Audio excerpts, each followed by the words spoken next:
Hello दोस्तों, welcome to Gupta ji technical.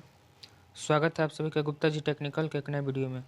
तो दोस्तों, इस वीडियो में हम लोग करने वाले हैं गुरुत्वाकर्षण का पार्ट 2, यानी गुरुत्वाकर्षण का जो चैप्टर का इम्पोर्टेंट प्रश्न है उसका पार्ट 2 हम लोग पढ़ने वाले हैं। और पिछले वीडियो में हमने पार्ट 1 करा दिया था। अगर आप लोगों ने नहीं देखा है तो डिस्क्रिप्शन में जाइए, लिंक दिया हुआ है, वहाँ से आप लोग देख सकते हैं। ठीक है। और सबसे पहले आप लोगों को महिला दिवस की हार्दिक हार्दिक शुभकामनाएं। तो चलिए क्वेश्चन करना शुरू करते हैं। तो हमारा पहला प्रश्न जो है वो है कि आदर्श गैस की ऊर्जा निर्भर करती है। आदर्श गैस की ऊर्जा निर्भर करती है। तो आदर्श गैस की जो ऊर्जा होती है वो किस पर निर्भर करती है? इसका आंसर क्या होगा? गैसों की संख्या पर, गुरुत्वीय त्वरण की पर, या फिर मोल की संख्या पर, या फिर कमानीदार तुलना पर? किस पर? तो इसका जो आंसर होगा वो होगा ऑप्शन नंबर सी, यानी मोल की संख्या पर। ठीक है। नेक्स्ट क्वेश्चन की तरफ बढ़ते हैं। तो हमारा अगला प्रश्न है कि घर्षण के विपरीत किया गया कार्य क्या होता है? घर्षण, देखिए घर्षण उसे कहते हैं जो दो वस्तुओं के आपस में टकराने से जो जो उत्पन्न होता है उसको हम लोग घर्षण बोलते हैं। यानी कि एक वस्तु इस तरीका से घूम रहा है, इस प्रकार से, और ये इस प्रकार से घूमता हुआ एक दूसरे के साथ टकरा कर घर्षण कर रहा है, और ये इसका जो गति है वो इस तरीका से है। ठीक है। और जो इस पर किया गया कार्य है वो इस तरीके से है। तो इस पर जो किया गया कार्य होगा वो किस प्रकार का होगा? ऋणात्मक होगा, धनात्मक होगा, फिर विराम अवस्था में होगा, या फिर इनमें से कोई नहीं? तो इसका आंसर होगा ऑप्शन नंबर ए, यानी ऋणात्मक। ठीक है। अगला प्रश्न पर बढ़ते हैं। तो हमारा नेक्स्ट क्वेश्चन है, शक्ति का एसआई मात्रक क्या होता है? शक्ति का एसआई मात्रक वाट होता है, यानी ऑप्शन नंबर ए। नेक्स्ट प्रश्न है कि प्रति इकाई समय में किए गए कार्य को क्या कहते हैं? प्रति इकाई समय में किए गए कार्य को क्या कहते हैं? तो प्रति इकाई समय में किए गए कार्य को क्या कहते हैं? जूल, या फिर ऊर्जा, या फिर शक्ति, या फिर वाट? तो इसका आंसर होगा ऑप्शन नंबर सी, यानी शक्ति। प्रति इकाई समय में किए गए कार्य को शक्ति कहते हैं। नेक्स्ट क्वेश्चन है कि घड़ी की चाबी में संचित ऊर्जा होती है। जो घड़ी होती है, घड़ी जो है इस प्रकार की होती है, इस प्रकार की। ये जो है सेकंड का सुई होता है, और ये सबसे बड़ा जो है मिनट का होता है, और फिर इससे छोटा होता है घंटा का। तो ये जो सुई होती है इसमें कौन सी ऊर्जा संचित होती है? यांत्रिक स्थित ऊर्जा, या फिर यांत्रिक गतिज ऊर्जा, या फिर विद्युत ऊर्जा, या यांत्रिक उष्मीय ऊर्जा? तो इसका आंसर होगा ऑप्शन नंबर बी, यानी ऑप्शन नंबर ए, यानी यांत्रिक स्थित ऊर्जा। जो घड़ी की चाबी होती है उसमें यांत्रिक स्थित ऊर्जा संचित होती है। नेक्स्ट प्रश्न है, खींचा हुआ धनुष में संचित ऊर्जा होती है। जो खींचा हुआ धनुष होता है, यानी धनुष देखिए इस प्रकार से होता है, खींचा हुआ धनुष इस प्रकार से होता है। ठीक है। इस प्रकार से जो धनुष होता है खींचा हुआ होता है। तो जो खींचा हुआ धनुष होता है उसमें कौन सी ऊर्जा संचित होती है? यांत्रिक ऊर्जा, स्थित ऊर्जा, विद्युत ऊर्जा, या फिर गतिज ऊर्जा? तो इसका आंसर होगा ऑप्शन नंबर बी, यानी स्थित ऊर्जा। क्योंकि ये जो तीर है इसको धनुष से छोड़ा नहीं गया है, ये धनुष में ही है, इसलिए इसमें स्थित ऊर्जा है, और जब यहाँ से छोड़ दिया जाएगा तो उसमें गतिज ऊर्जा आ जाएगा। अगला प्रश्न है, जब एक चलती हुई वस्तु की गति दुगनी कर दी जाए तो उस वस्तु की गतिज ऊर्जा पर क्या प्रभाव पड़ेगा? जब एक चलती हुई वस्तु की गति दोगुनी कर दी जाए, यानी कोई भी वस्तु 2 किलोमीटर प्रति घंटा की रफ्तार से चल रहा है और उसका जो चाल है वो दोगुनी कर दी जाए, यानी 2 किलोमीटर प्रति घंटा की चाल से चल रहा था और उसको दोगुना कर दिया जाएगा तो हो जाएगा 4 किलोमीटर प्रति घंटा। दोगुना कर दिया जाए तो उस वस्तु की गतिज ऊर्जा पर क्या प्रभाव पड़ेगा? जो गतिज ऊर्जा होगा उस पर क्या प्रभाव पड़ेगा? तो इसका होगा ऑप्शन नंबर बी, यानी घट जाएगा, गतिज ऊर्जा जो है घट जाएगा। चाल जो है गति जो है वो बढ़ जाएगा, लेकिन गतिज ऊर्जा जो है घट जाएगा। अगला प्रश्न है, जब एक चलती हुई वस्तु के संवेग को दुगुना कर दिया जाए। यहाँ पे देखिए दिया हुआ है चलती हुई वस्तु को संवेग को, यहाँ पे संवेग दिया हुआ है, संवेग को दोगुना कर दिया जाए तो उस वस्तु की गतिज ऊर्जा पर क्या प्रभाव पड़ेगा।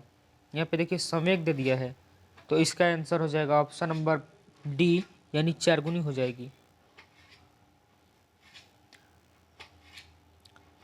अगला क्वेश्चन है, इलेक्ट्रॉन की विराम ऊर्जा होती है, जो इलेक्ट्रॉन होता है उसकी विराम ऊर्जा क्या होती है, तो इसका आंसर होगा ऑप्शन नंबर ए, यानी 0.51।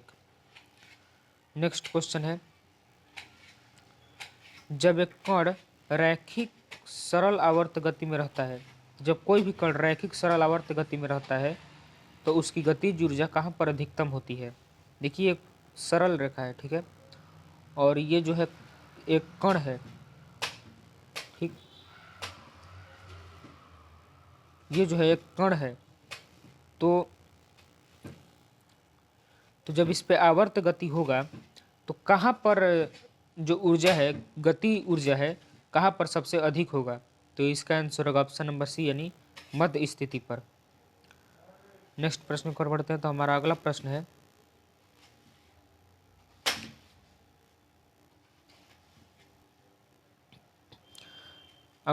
है, एक चलती हुई कार और एक रेल इंजन दोनों में समान गतिज ऊर्जा होता है, फिर भी किसका संवेग ज़्यादा होगा। देखिए एक चलती हुई कार जो है, कार और रेलगाड़ी,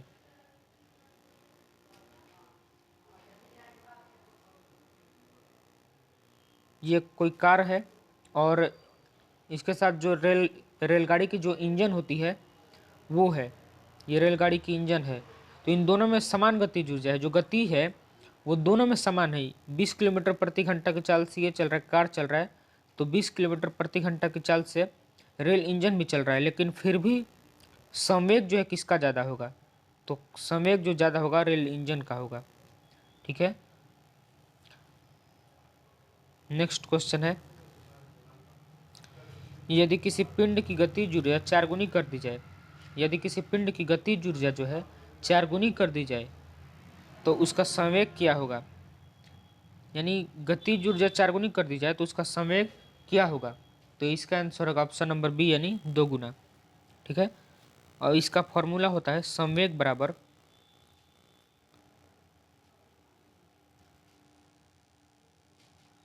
गतिज ऊर्जा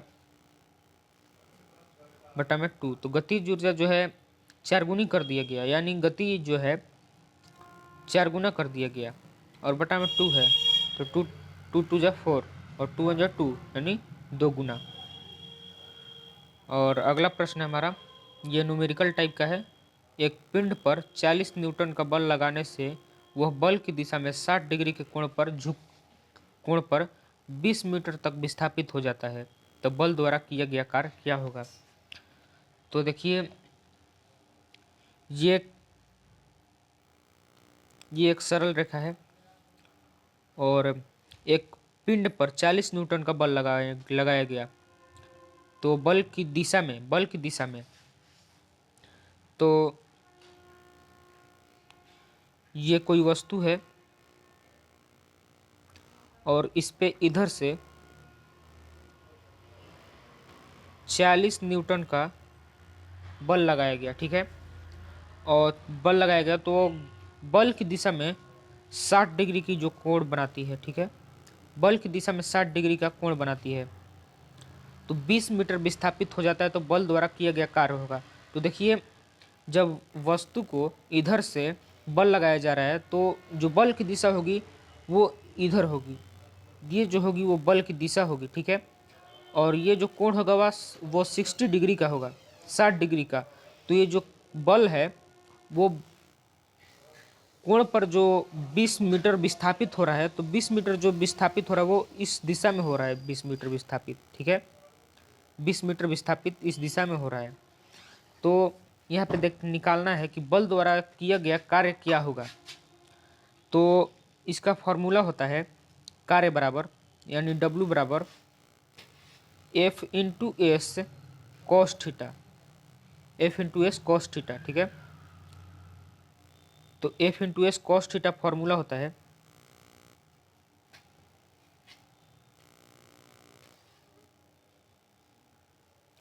तो F का मान दे दिया गया है 40 न्यूटन। F का मान जो है 40 न्यूटन दे दिया गया है, और एस जो है यानी कि विस्थापन जो है वो 20 मीटर है। ठीक है, और कॉस थीटा है, तो थीटा यहाँ पे कितना है 60 डिग्री। थीटा आप यहाँ पे देख सकते हैं 60 डिग्री को 60 डिग्री कोण पे है, तो थीटा हो गया 60 डिग्री, और कॉस 60 डिग्री का मान होता है 1/2। तो 2 से 40 को काटेंगे तो 20 बार में, और 20 और 20 तो 20 हो गया 400।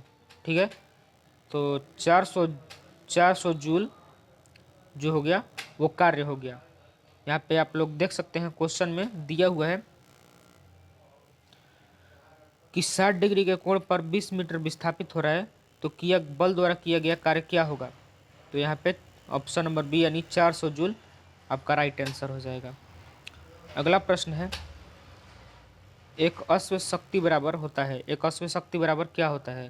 तो एक अश्व शक्ति बराबर 746 वाट, यानी ऑप्शन नंबर ए अश्व शक्ति यानी HP हॉर्स पावर।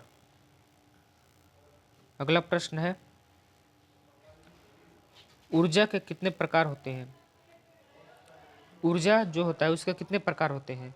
तो इसका आंसर होगा ऑप्शन नंबर ए यानी 2। ऊर्जा 2 प्रकार के होते हैं, गतिज ऊर्जा और फिर स्थित ऊर्जा।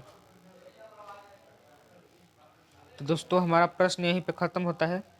अगर आपको ये वीडियो अच्छा लगा हो तो वीडियो को लाइक करें। अगर आप भी एक ऐसे स्टूडेंट हैं जो पॉलिटेक्निक एंट्रेंस एग्जाम की तैयारी बिल्कुल फ्री में करना चाहते हैं, तो हमारे चैनल को सब्सक्राइब जरूर करें। और इसके पहला पार्ट का वीडियो जो है डिस्क्रिप्शन में लिंक दे दिया गया है, वहाँ से जाके आप लोग देख सकते हैं। और आपके जिस भी दोस्त को इसकी ज़रूरत हो उसके पास ज़रूर से ज़रूर शेयर करें।